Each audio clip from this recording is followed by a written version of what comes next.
ഒരു 50 വയസ്സ് പ്രായം കഴിഞ്ഞ ഒട്ടുമിക്ക പുരുഷന്മാരെയും അലട്ടുന്ന ഒരു പ്രധാന പ്രശ്നമാണ്.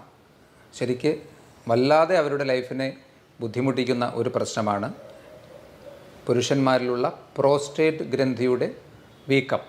യൂറിനറി ട്രാക്ട് ഇൻഫെക്ഷൻ കൊണ്ടുവരാം. അതുപോലെ തന്നെ ഈ ബ്ലാഡറുമായി റിലേറ്റഡ് ആയിട്ടുള്ള എന്തെങ്കിലും സർജറി അല്ലെങ്കിൽ അബ്ഡോമിനൽ സർജറി കഴിഞ്ഞവർക്ക് അതിൻ്റെ പാർശ്വഫലങ്ങളായിട്ട് ഇത്തരത്തിലുള്ള പ്രശ്നങ്ങൾ വരാൻ സാധ്യതയുണ്ട്. ഇതിലുപരി ചിലപ്പോൾ പ്രോസ്റ്റേറ്റ് ഗ്രന്ഥിയുടെ ക്യാൻസർ മൂലവും, ഇതും വളരെ കോമൺ ആയിട്ടുള്ളൊരു കണ്ടീഷനാണ്, പ്രോസ്റ്റേറ്റ് സ്പെസിഫിക് ആൻറ്റിജൻ ടെസ്റ്റ് അതൊക്കെ ചെയ്തു നോക്കാവുന്നതാണ്. അപ്പോൾ അതിൽ നിന്ന് നമുക്ക് അത്തരത്തിലുള്ള കുറച്ചുകൂടി മാരകമായ പ്രശ്നങ്ങളിലേക്ക് ഇത് പോയിട്ടുണ്ടോ എന്നും മനസ്സിലാകും. ഹലോ ഫ്രണ്ട്സ്, ഞാൻ ഡോക്ടർ അഭിരാം. ഒരു 50 വയസ്സ് പ്രായം കഴിഞ്ഞ ഒട്ടുമിക്ക പുരുഷന്മാരെയും അലട്ടുന്ന ഒരു പ്രധാന പ്രശ്നമാണ്. ശരിക്ക് വല്ലാതെ അവരുടെ ലൈഫിനെ ബുദ്ധിമുട്ടിക്കുന്ന ഒരു പ്രശ്നമാണ് പുരുഷന്മാരിലുള്ള പ്രോസ്റ്റേറ്റ് ഗ്രന്ഥിയുടെ വീക്കം. ഇതിന് സാധാരണ പറയുന്നത് ബിനൈൻ പ്രോസ്റ്റാറ്റിക് ഹൈപ്പർട്രോഫി എന്നാണ്. അതായത് പ്രോസ്റ്റേറ്റ് ഗ്രന്ഥിയുടെ കുറച്ച് ക്രമാനുഗതമായ വളർച്ചയിലുള്ള ആധിക്യം, അതിൻ്റെ വലിപ്പം കൂടുകയാണ് ചെയ്യുന്നത്. സസ്തനികളായ എല്ലാ ജീവജാലങ്ങളിലും കാണുന്ന ഒരു ഗ്രന്ഥിയാണ് പ്രോസ്റ്റേറ്റ്. ഇത് ഏകദേശം ഒരു 15 മുതൽ 17 ഗ്രാം, അത്ര ചെറിയൊരു ഗ്രന്ഥിയാണ്. നമ്മുടെ മലാശയത്തിൻ്റെ തൊട്ട് മുൻപിലായുള്ള യൂറിനറി ബ്ലാഡർ അഥവാ മൂത്രസഞ്ചിയുടെ താഴെ സ്ഥിതി ചെയ്യുന്ന ഒരു ഗ്രന്ഥിയാണ്, 2 വശങ്ങളിലായിട്ട്. അതുകൊണ്ട് തന്നെയാണ് ഏറ്റവും കൂടുതൽ ഈ ഒരു പ്രോസ്റ്റേറ്റ് ഗ്രന്ഥിയുടെ വീക്കവുമായിട്ട് മൂത്രസംബന്ധമായ പ്രശ്നങ്ങൾ ഉണ്ടാകുന്നത്. ഇതിൻ്റെ ഫങ്ഷൻ ശരിക്കും പറഞ്ഞാൽ ഇത് നമ്മുടെ ബീജ ഉൽപ്പാദനത്തിലൊക്കെ സഹായിക്കുന്ന ഒരു ഗ്രന്ഥിയാണ്. സെമിനൽ വെസിക്കിൾസുമായി ചേർന്ന് പ്രവർത്തിക്കുന്ന ഒരു ഗ്രന്ഥിയാണ്. ലക്ഷണങ്ങളായിട്ട് പലർക്കും ഇതിനെപ്പറ്റി കൃത്യമായ ധാരണയില്ല ഈ മൂത്രസംബന്ധമായ പ്രശ്നങ്ങൾ പറയുമ്പോൾ. പക്ഷേ കുറച്ച് കഴിയുമ്പോഴേക്കും അവർക്കൊരു ധാരണയാകും. കാരണം ഒരു 50 വയസ്സ് കഴിഞ്ഞ ഒരു വ്യക്തി ഡോക്ടറെ സമീപിച്ച് മൂത്ര തടസ്സത്തെക്കുറിച്ചോ അല്ലെങ്കിൽ അതിലുള്ള ബുദ്ധിമുട്ടുകളെക്കുറിച്ച് പറയുമ്പോൾ പെട്ടെന്ന് തന്നെ ഡോക്ടർ ഒരു സജഷൻ പറയുമല്ലോ, പ്രോസ്റ്റേറ്റ് ഗ്രന്ഥിയുടെ വീക്കമാവാനാണ് സാധ്യത. അപ്പം അതിൽ നിന്ന് അവർക്ക് പെട്ടെന്ന് ആ ഒരു കാര്യം പിടികിട്ടും. പ്രശ്നമായിട്ടുള്ള മെയിനായിട്ട് വരുന്ന ലക്ഷണങ്ങൾ, ഒന്ന്, അടിക്കടി മൂത്രമൊഴിക്കാനുള്ള ഒരു ടെൻഡൻസിയാണ്. ഈ ഒരു മെക്കാനിസം എങ്ങനെയാണെന്നാൽ, നമ്മുടെ യൂറിനറി ബ്ലാഡറിൻ്റെ താഴത്തെ ഭാഗം കഴിഞ്ഞ് അതിൻ്റെ ഉള്ളിൽ നിന്ന് പുറത്തേക്ക് മൂത്രനാളി, അതായത് പുരുഷന്മാർക്ക് പുറത്തേക്കുള്ള മൂത്രനാളി, അത് തുടങ്ങുന്നത് ഭാഗത്താണ് ഈ ഒരു ഗ്രന്ഥി വരുന്നത്. അതുകൊണ്ട് തന്നെ ഈ ഒരു ഗ്രന്ഥിയുടെ വീക്കം എപ്പോഴും പ്രഷർ സിംറ്റംസ് ഉണ്ടാക്കുന്നു. അപ്പോൾ കുറച്ച് ബ്ലാഡറിൽ മൂത്രമാകുമ്പോഴേക്കും ഈ ഒരു പ്രഷർ എഫക്റ്റ് കാരണം നമുക്ക് മോർ ഓഫ് ഒരു ഫുള്ളായിട്ടുള്ളൊരു ഫീലിംഗ് വരും, മൂത്രമൊഴിക്കണം തോന്നും. പക്ഷേ മൂത്രമൊഴിച്ചാൽ പൂർണ്ണമായി ഒഴിഞ്ഞു പോവുകയില്ല. അപ്പോൾ അടിക്കടി മൂത്രമൊഴിക്കാനുള്ളൊരു ടെൻഡൻസിയാണ്. അത് തന്നെ രാത്രി കാലങ്ങളിൽ ഉറക്കത്തെ നല്ലതുപോലെ ഡിസ്റ്റർബ് ചെയ്യുന്ന രീതിയിൽ 3ഓ 4ഓ തവണയൊക്കെ എഴുന്നേറ്റ് മൂത്രമൊഴിക്കേണ്ട ഒരു അവസ്ഥ ഉണ്ടാകാം. ഓരോ പ്രാവശ്യം മൂത്രം ഒഴിക്കുമ്പോഴും അത് കംപ്ലീറ്റ് ആവാത്തത് കൊണ്ടാവാം പലപ്പോഴും വീണ്ടും കുറച്ച് കഴിയുമ്പോൾ വീണ്ടും ഫുള്ളായൊരു ഫീൽ, വീണ്ടും ഒഴിക്കണമെന്ന് തോന്നും.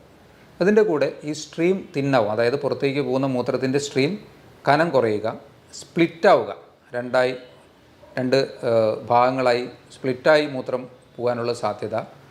മൂത്രം ഒഴിച്ചു കഴിഞ്ഞാലും പിന്നെയും ചില ഡ്രോപ്പുകൾ ബാക്കിയായി ഡ്രസ്സിലൊക്കെ ആവാനുള്ളൊരു സാധ്യത. അതുപോലെ മൂത്രം ഒഴിക്കാൻ ഇരുന്ന് കഴിഞ്ഞാൽ മൂത്രം പുറത്തേക്ക് വരണമെങ്കിൽ തന്നെ നമുക്ക് കുറച്ച് വെയിറ്റ് ചെയ്യേണ്ടി വരും. മേ ബി കുറച്ച് സെക്കൻഡ്സൊക്കെ വെയിറ്റ് ചെയ്ത് കഴിഞ്ഞാൽ ആ ഒരു പ്രഷർ റിലീസായിട്ട് മൂത്രം പുറത്തേക്ക് വരുള്ളൂ. അതുപോലെ ഒഴിച്ച് കഴിഞ്ഞതിന് ശേഷവും ഒരുപാട് സ്ട്രെയിൻ ചെയ്യേണ്ടി വരിക. ഇതിൻ്റെ കൂടെ തന്നെ നേരത്തെ പറഞ്ഞല്ലോ, മലാശയത്തിൻ്റെ തൊട്ട് മുന്നിലായി വരുന്ന ഒരു അവയവത്തിൻ്റെ താഴെ കാണുന്നുള്ള മൂത്രസഞ്ചിയുടെ താഴെ. അതുകൊണ്ട് തന്നെ മലബന്ധം വളരെ അധികമായ വീക്കമുണ്ടെങ്കിൽ ശരിയായ രീതിയിലുള്ള മലശോധന കിട്ടാത്ത പ്രശ്നം, ശോധന കുറച്ച് തിന്നായിട്ട് അവിടെയും തിന്നായിട്ട് പോകുന്ന പ്രശ്നങ്ങൾ, ഇതൊക്കെ തന്നെ ഇത്രയും പ്രശ്നങ്ങളൊക്കെ കോമൺ ആയിട്ട് ഈ ഒരു അസുഖവുമായി ബന്ധപ്പെട്ട് ഉണ്ടാവാറുണ്ട്. ഇത് symptoms person to person vary ചെയ്യാം. ശരിക്കും ഈ വീക്കവും ലക്ഷണങ്ങളുമായിട്ടൊരു ഡയറക്റ്റ് കോറിലേഷൻ ഉണ്ടായിക്കൊള്ളണമെന്നില്ല. ചെറിയ വീക്കമുള്ളവർക്ക് കൂടുതൽ പ്രശ്നങ്ങളുണ്ടാകാം, കൂടുതൽ വീക്കമുള്ളവർക്ക് ഒരുപക്ഷെ മിനിമൽ പ്രശ്നങ്ങളെ ഉണ്ടാവാനും സാധ്യതയുള്ളൂ. അതിന് അങ്ങനെ ഡയറക്റ്റ് റിലേഷൻ പറയാൻ പറ്റില്ല. ഇനി ഇതിൻ്റെ കൂടെ ചില അവസരങ്ങളിൽ ഈ പ്രോസ്റ്റേറ്റിന് ഇൻഫ്ലമേഷൻ വന്ന് ചിലപ്പോൾ രക്തം കലർന്ന മൂത്രം പോകാനുള്ള സാധ്യതയുണ്ട്.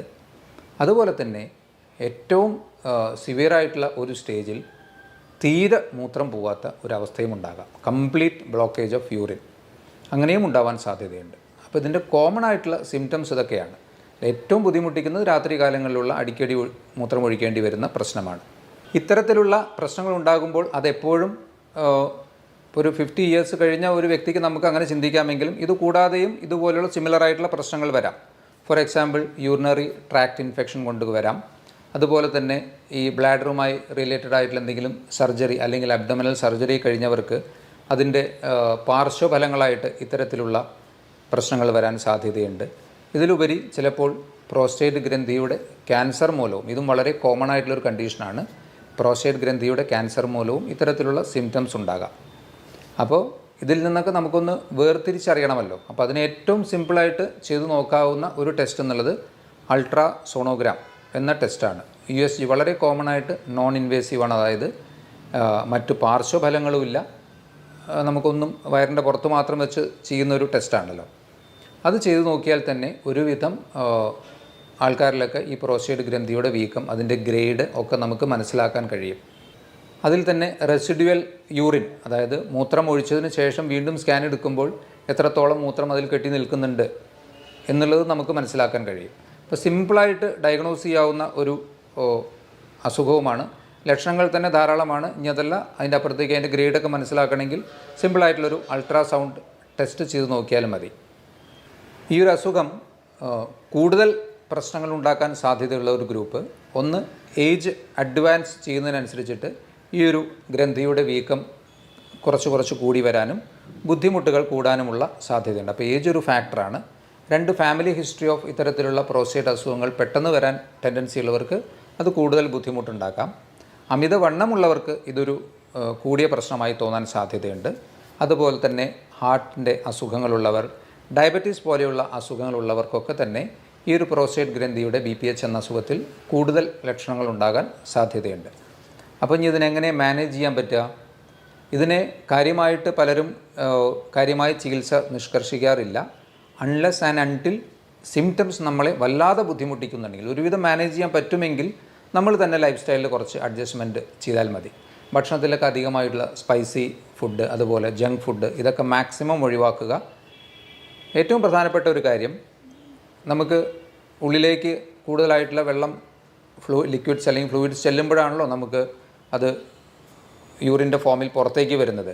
അതുകൊണ്ട് തന്നെ പ്രോസ്റ്റേറ്റ് ഗ്രന്ഥിയുടെ വീക്കം കൊണ്ട് ബുദ്ധിമുട്ടുള്ളവർ ആദ്യം ചെയ്യേണ്ടത് ഒരു 7 മണിയോടുകൂടി നിങ്ങൾ ലിക്വിഡ് ഫുഡ് അല്ലെങ്കിൽ വെള്ളം കുടിക്കുന്ന കാര്യങ്ങൾ നിർത്തുക.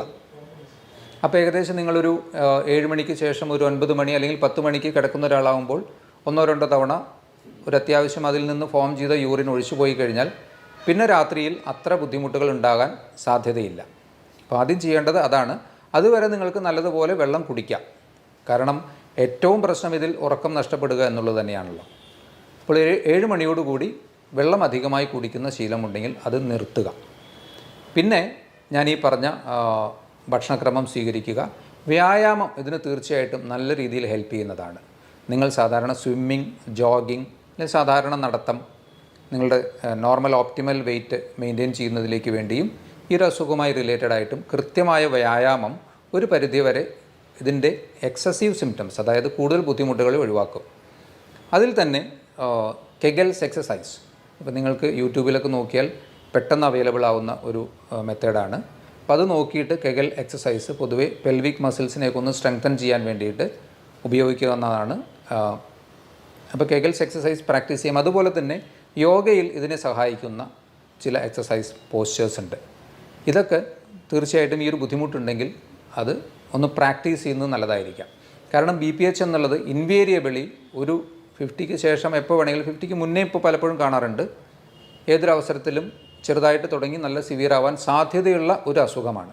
അതുകൊണ്ട് തന്നെ അതിനെ വരാതിരിക്കുക എന്നുള്ളതിനേക്കാളും വന്നതിനെ കൂടാതെ മാനേജ് ചെയ്ത് പോകുന്നതായിരിക്കാം നന്നാവുക ഈ ഒരു അസുഖത്തിൽ. എന്നുവെച്ചാൽ ഞാൻ പറഞ്ഞല്ലോ മാമൽസ് ആയിട്ടുള്ള എല്ലാ ജീവികൾക്കും ഈ ഒരു ഗ്രന്ഥിയും അതുമായി ബന്ധപ്പെട്ട ഈ ഒരു പ്രശ്നങ്ങൾ നമുക്കാണത് കാര്യമായിട്ട് മനസ്സിലാവുന്നത്, ഉണ്ടാകാൻ സാധ്യതയുണ്ട്.